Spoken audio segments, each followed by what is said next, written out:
Mengenal protokol kesehatan 5M dan pentingnya vaksinasi. Meski sudah lebih dari 1 tahun, pandemi virus corona masih terus menyerang penduduk dunia tanpa henti. Di Indonesia, angka kasus positif virus corona sudah di atas 1,5 juta jiwa. Kabar baiknya, sekitar lebih dari 1,7 juta orang berhasil pulih dari serangan virus COVID-19. Mengalahkan penyebaran dan penularan virus corona di dunia memang tidak mudah.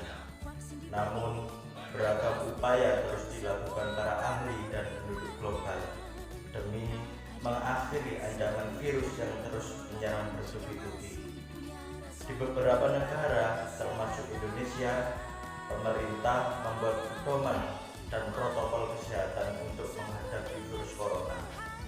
Di negara kita, protokol kesehatan ini dikenal dengan sebutan 5M. 1. Mencuci tangan. Rutin mencuci tangan hingga bersih adalah salah satu protokol kesehatan yang cukup efektif untuk mencegah penularan virus corona. Untuk hasilnya maksimal, kamu disarankan untuk mencuci tangan setidaknya selama 20 detik beberapa kali sehari, terutama saat sebelum memasak, sebelum makan, setelah bepergian dari luar rumah, dan lain-lain. Untuk membunuh virus dan kuman-kuman lainnya, gunakan sabun dan air atau pembersih tangan dengan alkohol setidaknya dengan kadar 60%. 2. Memakai masker. Pada awal pandemi virus corona tahun lalu, Organisasi Kesehatan Dunia yakni WHO mengatakan bahwa penggunaan masker hanya direkomendasikan untuk orang sakit, bukan orang sehat. Namun, virus corona jenis SARS-CoV-2 yang merajalela hingga saat ini membuat protokol kesehatan bisa berubah-ubah seiring bergulirnya waktu. Beberapa waktu selang, kebijakan WHO akhirnya mengeluarkan himbauan agar semua orang, baik yang sehat atau yang sakit, agar selalu menggunakan masker saat beraktivitas di luar rumah. Kebijakan WHO ini juga sempat ditegaskan oleh Presiden Joko Widodo. Protokol kesehatan virus corona terkait masker pun semakin digalakkan di beberapa negara. Di Amerika Serikat, Center for Disease Control and Prevention atau yang disebut CDC memperbarui pedoman terkait penggunaan masker. CDC mengimbau masyarakat Amerika Serikat harus memakai masker meski berada di dalam rumah pada kondisi tertentu. Menurut CDC, penggunaan masker di dalam rumah perlu dilakukan ketika terdapat anggota keluarga yang terinfeksi COVID-19, terdapat anggota keluarga yang berpotensi terkena COVID-19 karena aktivitas di luar rumah, merasa terjangkit atau mengalami gejala COVID-19, ruangan sempit, tidak bisa menjaga jarak minimal 2 meter. 3. Menjaga jarak.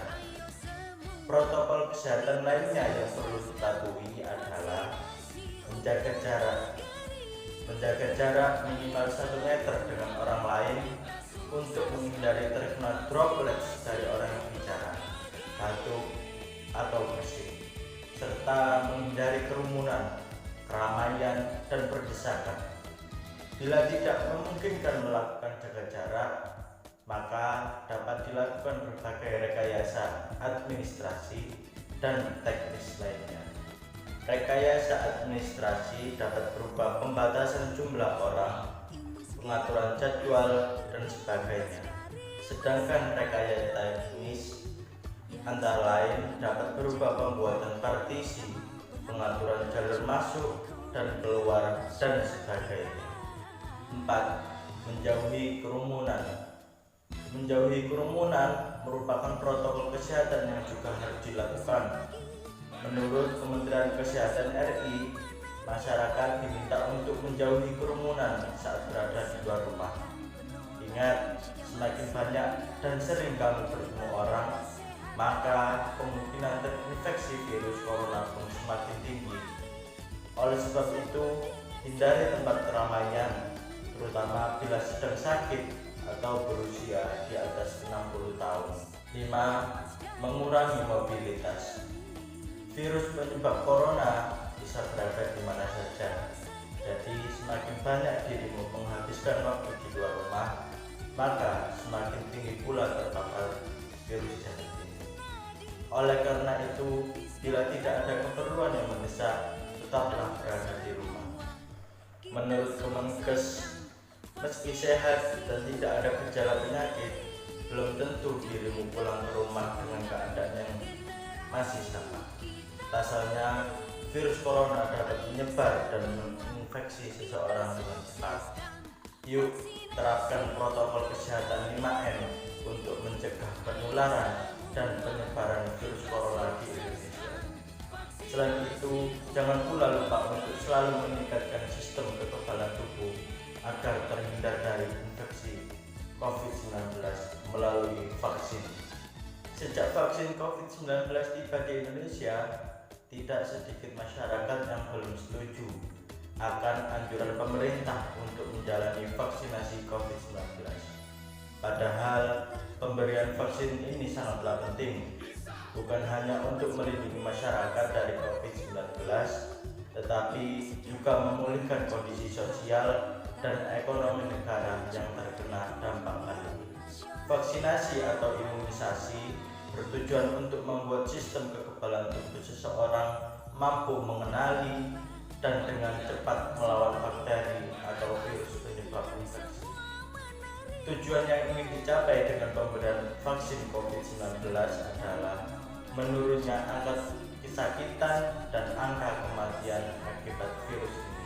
Meskipun tidak 100% bisa melindungi seseorang dari infeksi virus corona, vaksin ini dapat memperkecil kemungkinan terjadinya gejala yang berat dan komplikasi akibat COVID-19. Beberapa cara untuk meningkatkan daya tahan tubuh adalah mengonsumsi makanan bergizi, rutin berolahraga, mengelola stres dengan baik, serta beristirahat yang cukup. Selain itu, vaksinasi COVID-19 bertujuan untuk mendorong terbentuknya herd immunity atau kekebalan kelompok. Hal ini penting karena ada sebagian orang yang tidak bisa divaksin karena alasan tertentu. Orang yang tidak dianjurkan untuk menerima vaksin atau tidak menjadi prioritas untuk vaksin COVID-19 antara lain anak-anak atau remaja berusia di bawah 18 tahun dan orang yang menderita penyakit tertentu, misalnya diabetes atau hipertensi yang tidak dikontrol. Jadi, dengan mendapatkan vaksin COVID-19, Anda tidak hanya melindungi diri sendiri, tapi juga orang-orang di sekitar Anda yang belum memiliki kekebalan terhadap virus corona. Vaksin COVID-19 memang dapat membawa banyak manfaat dengan melindungi kita dari infeksi virus corona. Namun, perlu diketahui bahwa vaksin ini tidak diberikan kepada orang yang sedang sakit berat atau sudah terinfeksi virus corona. Jadi, pastikan untuk selalu mempertahankan daya tahan tubuh Anda, baik sembari menunggu giliran untuk diberikan vaksin maupun setelahnya. Hal ini karena dengan imunitas tubuh yang kuat, Anda tidak akan mudah sakit sehingga kebugaran tubuh tetap terjaga. Di samping menjaga daya tahan tubuh, Anda perlu tetap menerapkan protokol kesehatan, baik selama menunggu giliran untuk divaksin maupun setelah mendapatkan vaksin. Sebisa mungkin juga hindari bepergian keluar rumah atau berkumpul dengan orang banyak. Vaksin COVID-19 diharapkan bisa menjadi solusi untuk menyudahi pandemi yang telah memakan banyak korban jiwa, serta melumpuhkan aktivitas masyarakat, dan partisipasi Anda dalam program vaksinasi ini akan sangat membantu pemulihan kondisi negara kita. Mari sukseskan program vaksinasi COVID-19 yang diberikan gratis oleh pemerintah untuk seluruh